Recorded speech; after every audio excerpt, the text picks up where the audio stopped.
afternoon, everybody. Today is Wednesday, July 31st, and this is Lucy's 1 month update. So she has been with us now for 1 month. And so in this video, I'm going to be giving you her, basically just recapping her first month with us and giving you kind of what are her favorite things, what are her least favorite things, what is she learning, what food I feed her, and then I'm hoping in this video as well, if it's not too long, then I will also be doing a day in my life with her as well, just so you can kind of see a bit of our routine. So we're gonna get started. So we picked up Lucy on June 28th, and she was pretty quiet and timid, and as time went on, she has definitely opened up a lot. Her personality is very spunky, very sassy, but also very sweet. So she absolutely loves food. So I'm gonna start off with her pumpkin food. So the people who we got her from originally were just feeding her whatever. Like, they sent her home on Chinese food, which we were not impressed with, and they also were just kind of like feeding her like the cheapest food that they could find. And we normally, with a puppy, you're supposed to kind of turn them over slowly to a new diet, but we were not able to do that because we couldn't find the puppy food that she was eating. And so we had a small bag that the breeder had sent with us, but otherwise we were kind of on our own, and we couldn't find a bigger bag of that food. And so this is what we've been feeding her. So we started her off on the Nature's Recipe puppy. This one is grain-free. We're not necessarily planning to go grain-free. We just know with golden doodles that they can have a lot of allergies, and so we picked up this grain-free one, but at the same time we also picked up the Akana Grasslands formula, but that was a bigger kibble, and that is what we started her on with pumpkin. So she did really well with it for a long time, but then we were noticing that she wasn't doing quite as well with the Akana anymore.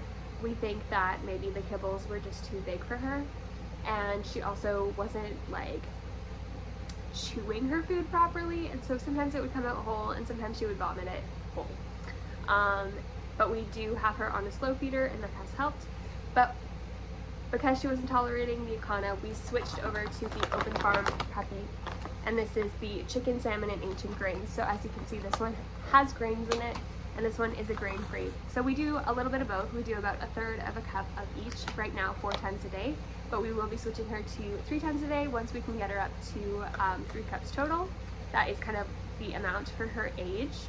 Right now she has had 1/3 of it in her slow feeder, and then we've also been doing an enrichment toy with the other 1/3 of her food. I'll put in a clip right here. So because Lucy is very food motivated, what has worked for us is using enrichment toys, which I will get into, but the one that you see her working on right now is 1/3 of her food is wrapped up in a towel and then tied in a knot, and so she has to work at getting the knot undone and then unrolling the towel to get the rest of her food. We do this because golden doodles tend to have really high energy, and she definitely does, and sometimes that energy turns into frustration, just kind of like a toddler. Like, they kind of get frustrated, they get a little bit bitey, and can get a little bit like not so sweet, if you know what I mean.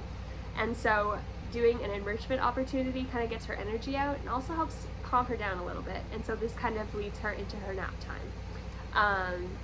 But other enrichment toys that we have done is first, kind of what we did was we have this octopus toy, and we would put treats in the tentacles and tie them up so that she had to untie the tentacles to get treats, and she really enjoyed that. Another enrichment toy, I have to grab it, is doing a lick mat. So what we've been doing on her lick mats is Greek yogurt, blueberries, and sometimes cucumbers, sometimes yogurt and peanut butter. And we've also given her strawberries a couple of times, so she really loves these lick mats. And then a more recent enrichment toy that we picked up was a snuffle toy. So this has snuffle like spots to put food in. And then it's also a toy, and she has been really enjoying this. So those are the like enrichment activities that we do. So these are tools that we use to get out some of her energy, especially if I need to be doing something like working, or maybe I just need a little bit more rest. Then I'll sit her down with an enrichment toy that keeps her busy for a while. What are her favorite toys? So what I've learned in having a puppy is you need to have a lot of variety of toys, otherwise they get distracted and they'll want to chew on everything else. So some of her bad habits when we first got her, like any puppy, is chewing and biting and nibbling. She's gotten better at chewing, so she knows the things that she's allowed to chew on. Sometimes she will try to chew on other things like shoes or socks, or we have moving boxes still all over the place, so occasionally we'll find her chewing at things like that. When she's in a really naughty mood, she will be chewing at the couch or the carpet, and those are usually opportunities that we need to discipline her and redirect her energy. So sometimes that's where a snuffle toy or something like that comes into play. But I was going to tell you her favorite toys. So her favorite toys, this is number one. It's this little toucan toy. It's her absolute favorite. I had taken it away for a while because she was pulling the stuffing out, but now that she's out of that phase, she has been playing really well with this, and this is her go-to toy. Number two is this ball. It came with her when we got her, and she has, it's just a ball and it squeaks, and she loves this. Next, I would have to say, is probably this frog toy. She loves that the food can be in there, but she also just loves to play with it as a toy as well. Number three, when we first got her, she wasn't really into squeakers, but she was really into tags and like crunching sounds. And so this one has like a crunching sound and a squeaker in it, and it's flat, and also this tag. So she absolutely loved this as well when we first got her. Then I would say the octopus. This is something that kind of grew on her. We got her into it by tying the tentacles together with the treats, and then now it has become one of her favorites as well. I guess her least favorite out of her plushies, but she still enjoys this toy as well. Next, we also have like chew toys. So also something that I realized is that she needs to have a variety of things to chew on if we don't want her to chew on other things, especially in her crate. She was chewing on the grating like a lot, and we don't want her chewing on her cage. And so having options in her crate has been really, really good. So some of them are like food related and some of them are toy related. So the food related ones that we have, the first ones we started with were these no hide sticks. And so these are like chicken. They're made out of like pineapple stems and like all natural things, like not starches and stuff, and she really likes these, and I would highly recommend them for sure. The next thing is like these yak chews. So this is like yak milk and cow's milk, and it's nice and hard, and so she can't break up huge chunks. This one accidentally broke into 2 pieces, but that works to our advantage. But she really enjoys these as well. The only thing I would say about these is they leave like little Parmesan flakes everywhere as she chews on them, which can be a little bit gross sometimes. As for her other chews, she definitely doesn't go to these quite as often. These are something that we would kind of redirect her attention to, but if I had to pick one out of these that she goes to commonly, it would be this one. It's just like a little hard chew toy. This is also one that you can stick in the freezer for chewing, which she also really likes. And then, I mean, I think these two are tied. This is just like, it has like this like bubbly type texture. But this is one that we have to watch her with because these little pieces can come off. And then this one, ooh, sorry, did I interrupt you? Next one would be this one. She's like right behind the camera here being really cute. So this is just like a rubber toy with a rope in the middle. Something that she doesn't go to very often, but she does enjoy those. Things that she doesn't like would be the Instant Pot. She absolutely hates the sound that it makes when it's releasing pressure. She really hates car rides and cars. So that's something that we have been getting her used to. She's gotten more used to it, and she's starting to accommodate going in the car with going to my mom's house, and she really loves going to be with my mom. Hi, Lucy. Did you finish? You want this? I'm gonna throw her toys back on the floor so that she has things to do while I do this. So she's starting to associate going in the car with going to my mom's, and so that has been beneficial for us. And another thing, she doesn't like like lawnmowers, and I think that's also why she doesn't like cars, is because of the sound that they make. They kind of scare her. Yesterday we also found out she hates like the sound of screaming, crying children. Those are things that kind of scare her. Which she also doesn't love the vacuum cleaner, and she also doesn't love the nail drill. Like those are things that she'll like bark at because she doesn't like them. She doesn't bark very often, but she barks at those things. So kind of getting her used to those things as we socialize her and stuff. Things that she is learning. So right as we got her, we were teaching her to not chew on like toes and tables and other things, especially us, not chew on us. And so she has gotten used to that. Sometimes when we're playing, she gets a little bit frustrated. At times she's overtired and she'll maybe come to bite one of us in that frustration, or come bite the couch or the blankets or something. And so we are working on getting her out of that. And one of the ways that we do that is by using a sit command. So she does know sit very, very well. Sometimes when she's being disobedient, she doesn't want to, but that's where we have to be firm with her and make sure that she sits. And so we've used that for everything. So when we're feeding her, she knows that she has to sit and wait for her food before she can eat. She knows that she has to sit and wait for us to put her leash on her.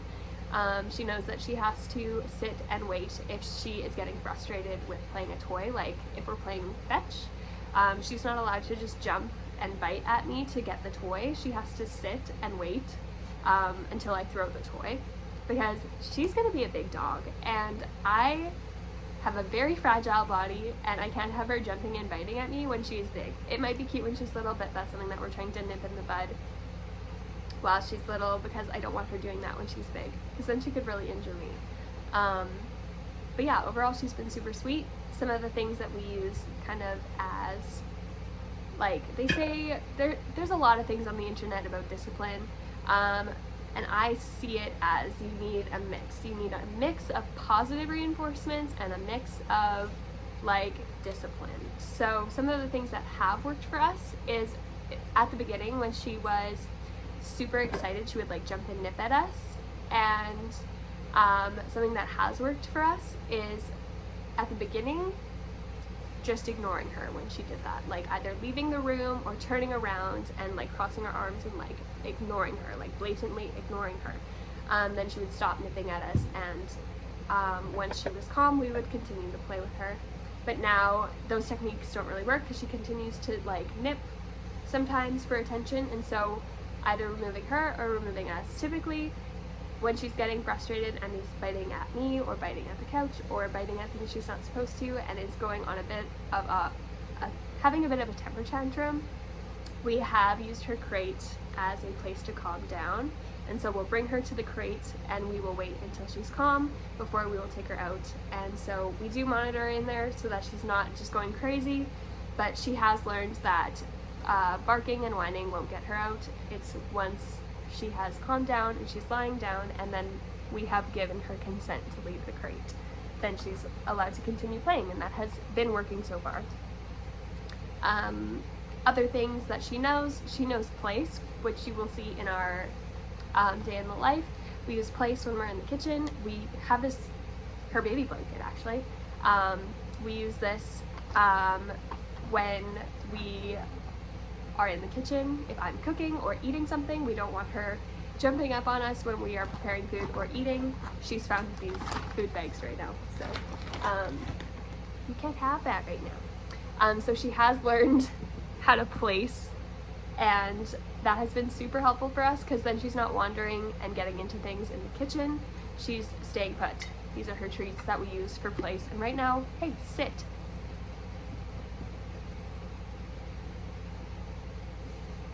Sit.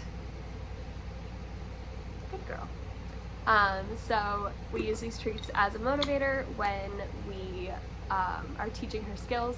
So something like place, if she goes there by herself, then she definitely gets a treat. If she stays there longer than she normally would, she gets more treats, and the longer that she stays there, she gets another treat to encourage her to stay in her place. So that has been a skill that she knows and does very well. Skills that we are working on are calm and also just dominance. So she is a confident dog, and so with that, Sometimes she tries to take leadership when she's not supposed to, and so I am working on asserting my leadership by just different things, like it's simple things, honestly. Like, we're working on leash work, and so if she is being naughty on the leash, like biting at her leash and trying to drag us around the yard, or trying to chase the cats or whatever, then we make her sit and we wait until she gives us eye contact, and then we give her a command to continue walking, basically, is what we do. So we're not perfect at this. We've definitely made a ton of mistakes, but we have been learning this whole time. And she is 4 months old now, and she is learning very well. And we'll give you our day in the life up next. So enjoy! Okay, so this is the next day, and I just finished filming the day in the life with a 4-month-old puppy, or at least a morning in the life, and it's going to be way too long to put in this video, but I did realize that I forgot a couple things. One of her other favorite things right now is Bluey. She absolutely loves Bluey, and one of the other chews that we do for her is sweet potato chews. She absolutely loves those as well. And that concludes this video. This is her 1-month update. She's already grown. Oh wait, I forgot one more thing. She lost 4 baby teeth. 4. And she's already grown so much. Like, we're doing like monthly picture milestones in the same place, and she's been growing so much. But anyways, we're gonna conclude this video. Don't forget to give this video a like, and if you want to follow along on my journey, don't forget to hit the subscribe button, and I'll see you next week. Bye!